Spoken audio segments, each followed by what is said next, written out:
नमस्कार, आप देख रहे हैं हमारी खास पेशकश किसको मिलेगी टिकट और मैं हूं सुंदर सोलंकी। कांग्रेस के उन उम्मीदवार और दावेदारों की बात कर लेते हैं जिन पर कांग्रेस दाव खेलेगी। बीजेपी के सामने वो कौन से उम्मीदवार हैं जो चुनावी मैदान में उतरेंगे। शुरुआत करते हैं। लगातार हमने बताया कि जिस तरह से मेवात से लेके रेवाड़ी, गुड़गांव, फरीदाबाद, महेंद्रगढ़ और उसके बाद अब थोड़ा सा आगे बढ़ते हुए सोनीपत से, जैसा हम जिक्र कर रहे हैं, सोनीपत के एमएलए सुरेंद्र पवार, हालांकि कानूनी उलझन और ईडी के जिस तरह से केस हैं, अब जेल में हैं, तो उनकी जो पुत्रवधू हैं समीक्षा पवार, वो काफ़ी एक्टिव हैं। इसके अलावा देवराज दीवान जो पूर्व एमएलए हैं, उनके बेटे कमल दीवान वो भी काफ़ी एक्टिव हैं। तो एक ऑप्शन के तौर पर वे देखे जा सकते हैं। लेकिन सुरेंद्र पवार का जिस तरह से रसूख है, पकड़ है, उसको देखते हुए उनके परिवार में ही ये टिकट रह सकती है अगर कोई कानूनी अड़चन सुरेंद्र पवार के सामने नहीं आती है तो। इसके अलावा राय की बात करें, राय की स्थिति आपको बताई है। जयतीरथ दहिया मजबूत दावेदार हैं और पिछला जो चुनाव लड़ा था उन्हें बहुत कम वोटों से हारे थे और अदालत में भी ये केस चलता रहा। जसपाल अंतिल ये भी एक दावेदार के तौर पर उनके देखे जा रहे हैं। तो लेकिन राय से जो मजबूती अगर कांग्रेस के उम्मीदवार के तौर पर देखी जाए तो जयतीरथ दहिया की आती है। आगे बढ़ते हैं। गन्नौर सीट से जैसा कि हम जानते हैं, कुलदीप शर्मा कद्दावर नेता हैं, कांग्रेस के स्पीकर भी रह चुके हैं और लगातार कुलदीप शर्मा परिवार का यहाँ एक दबदबा रहा है। तो निश्चित रूप से गन्नौर की जो सीट है, कुलदीप शर्मा वहाँ एक बार फिर दावेदारी कहिए या नुमाइंदगी करते हुए नज़र आएंगे। इसके अलावा बात करें गोहाना सीट से, बात करें गोहाना से जो एमएलए हैं जगबीर मलिक, वही मजबूती से खड़े हुए हैं। इस बार भी उन्हीं पर कांग्रेस दाव खेलेगी। वहीं खरखोदा में जयवीर वाल्मीकि, वो भी कई बार नुमाइंदगी कर चुके हैं और एमएलए रहे हैं कांग्रेस की टिकट पर और पिछले 2019 में भी एमएलए दोनों ही। तो दोनों की दावेदारी मजबूत है। हालांकि कुछ नाम और हैं, लेकिन ये बिल्कुल एक ऐसी स्थिति कांग्रेस में बन रही है कि जो मौजूदा एमएलए हैं उनका टिकट बमुश्किल ही कटेगा। इसके अलावा आगे बढ़ेंगे। सोनीपत से आगे आते हैं पानीपत ज़िले में। पानीपत ग्रामीण सीट की बात करें तो विजय जैन बहुत मजबूत उम्मीदवार के तौर पर कांग्रेस की तरफ से देखे जा रहे हैं। हालांकि जितेंद्र अहलावत और बिल्लू कादियान ये ऐसे नाम भी हैं, लेकिन सबसे मजबूत जो दावेदारी मानी जा रही है वो विजय जैन की मानी जा रही है। उससे पहले समालखा का जिक्र मैं आपको कर दूं, क्योंकि जब गन्नौर से आगे बढ़ते हैं तो समालखा आता है जीटी बेल्ट पर। समालखा की स्थिति की बात करें तो वहाँ आपको पता है वहाँ भी मौजूदा एमएलए हैं कांग्रेस के धर्म सिंह शोगर, लेकिन वो भी मुश्किल में है इन दिनों। ईडी के और बहुत सारे मामले उन पर चल रहे हैं। तो ऐसे में भरत सिंह छोकर जो हैं उन पर कांग्रेस दाव खेल सकती है। वो पूर्व में एमएलए रहे हैं। तो इस तरह की स्थिति बनती है कि गुर्जर पर ही दाव कांग्रेस खेलेगी, अगर धर्म सिंह नहीं तो भरत सिंह। और जैसे कि मैं बता रहा था, पानीपत ग्रामीण की स्थिति मैंने आपको बताई दी। अगर बात करें पानीपत शहरी सीट की, और पानीपत शहरी सीट से वीरेंद्र शाह और रोहिता रेवड़ी जो बीजेपी की 2014 में बीजेपी की टिकट पर विधायक भी रहीं, वो अब कांग्रेस में आ गई हैं। तो रोहिता रेवड़ी को बड़ी मजबूत दावेदारी के तौर पर उनकी देखी जा रही है। हालांकि विपुल शाह, वीरेंद्र शाह, ये इस तरह के नाम हैं। तो इनमें कोई भी बाजी मार सकता है और पानीपत शहरी सीट से कांग्रेस की तरफ से टक्कर देंगे। तो अगर इसराना की बात करें तो जैसे कि मैंने पहले कहा कि एमएलए का टिकट कटना बड़ा मुश्किल है। बलवीर वाल्मीकि वहाँ से एमएलए हैं, तो उन्हीं पर कांग्रेस इस बार भी दाव खेल सकती है। वहीं करनाल शहर की बात करते हैं। हालांकि वहाँ सुमिता सिंह, त्रिलोचन सिंह उपचुनाव भी लड़े, पिछला 2019 का चुनाव भी लड़े। लेकिन अब स्थिति जो बनती है मनोज वाधवा, क्योंकि पंजाबी वोटर काफ़ी तादाद में यहाँ हैं, तो मनोज वाधवा एक मजबूत दावेदार के तौर पर देखे जा सकते हैं। हालांकि सुमिता सिंह काफ़ी समय से कोशिश कर रही हैं, पूर्व में करनाल के एमएलए भी रही हैं। तो इस तरह की स्थिति बनती है। लेकिन पार्टी दाव मनोज वाधवा पर कहीं ना कहीं जो सबसे मजबूत दावेदारी बनती है मनोज वाधवा हो सकते हैं, क्योंकि उनकी पकड़ शहरी मतदाता पर खासकर करनाल में काफ़ी मानी जा रही है। इंद्री से बात करें तो उषा कश्यप, राकेश कंबोज और नवजोत कश्यप, ये ऐसे नाम हैं जिनमें से कांग्रेस दाव खेल सकती है। हालांकि राकेश कंबोज बड़ी मजबूती से उनका नाम भी लिया जा रहा है, और बीजेपी की बात करें तो वहाँ से करणदेव कंबोज की दावेदारी लगभग पक्की मानी जा रही है। तो ऐसे में राकेश कंबोज वर्सेस कंबोज हो सकता है। और कश्यप, क्योंकि रामकुमार कश्यप का टिकट काटा है, तो इसलिए कश्यप को जो नाराज़गी बीजेपी की जो खबरें आ रही हैं कि कट सकती है रामकुमार कश्यप की टिकट, तो कश्यप समाज को मनाने के लिए कांग्रेस ये दाव भी खेल सकती है, चाहे वो उषा कश्यप पे हो या फिर नवजोत कश्यप पे। घरौंडा से बात करें, घरौंडा से वीरेंद्र राठौर कांग्रेस के वरिष्ठ नेता हैं, दिल्ली में अच्छी पकड़ है, कई चुनाव वो लड़ चुके हैं। हालांकि दुर्भाग्य कहिए या जिस तरह भी कहिए, उनकी जो भी स्ट्रेटेजी रही है वो अब तक जीते नहीं, लेकिन इस बार भी एक मजबूत, यूँ कहिए कि सबसे मजबूत वीरेंद्र राठौर का नाम है। हालांकि नरेंद्र सागवान और सतपाल कश्यप भी दौड़ में हैं, लेकिन राठौर पर इस बार पार्टी फिर दाव खेल सकती है।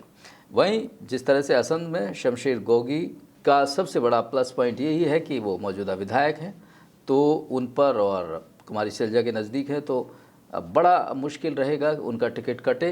हालांकि सुरेंद्र नरवाल और अनिल जय भारत ये दो बड़े नेता हैं जिनको मौका लग सकता है अगर किसी स्थिति में शमशेर गोगी का टिकट कटता है तो। वही नीलोखेड़ी से बात करें, रिजर्व सीट है, राजेश वैद्य मजबूत कांग्रेस के नेता है वहाँ।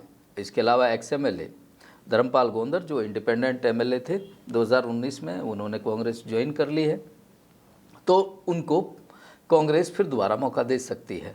तो इस तरह की भी संभावना है। हालांकि अगर आगे बढ़ें, कुरुक्षेत्र ज़िले की बात करें तो थानेसर विधानसभा से मजबूत जो नेता हैं, और 2019 का चुनाव भी बड़ी मजबूती से उन्होंने लड़ा सुभाष सुधा के सामने, जो बहुत कम वोटों के अंतराल से वो हारे थे, अशोक अरोड़ा सबसे मजबूत नाम है, और जाहिर सी बात है इस बार दावेदारी भी उन्हीं की बनती है, और वही कांग्रेस की तरफ से कुरुक्षेत्र ज़िले के थानेसर सीट के उम्मीदवार होंगे।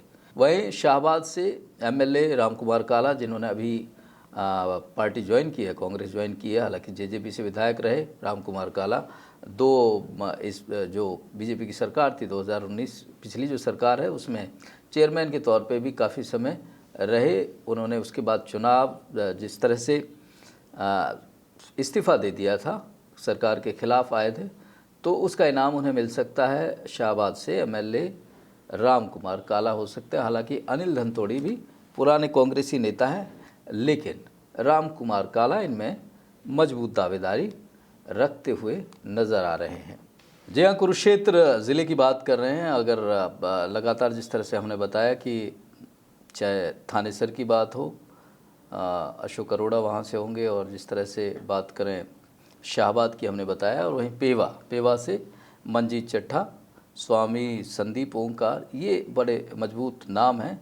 मंजीत चट्ठा के जो फादर हैं वो बाकायदा हुड्डा सरकार में वित्त मंत्री भी रहे, तो इसका फ़ायदा भी उन्हें मिल सकता है। सरदार वोटर काफ़ी है वहाँ, उसका भी फ़ायदा उन्हें मिल सकता है। वहीं आगे बात करें तो लाडवा से एमएलए मेवा सिंह, फेवरेबल पॉइंट मेवा सिंह का यही भी है कि वो मौजूदा एमएलए हैं।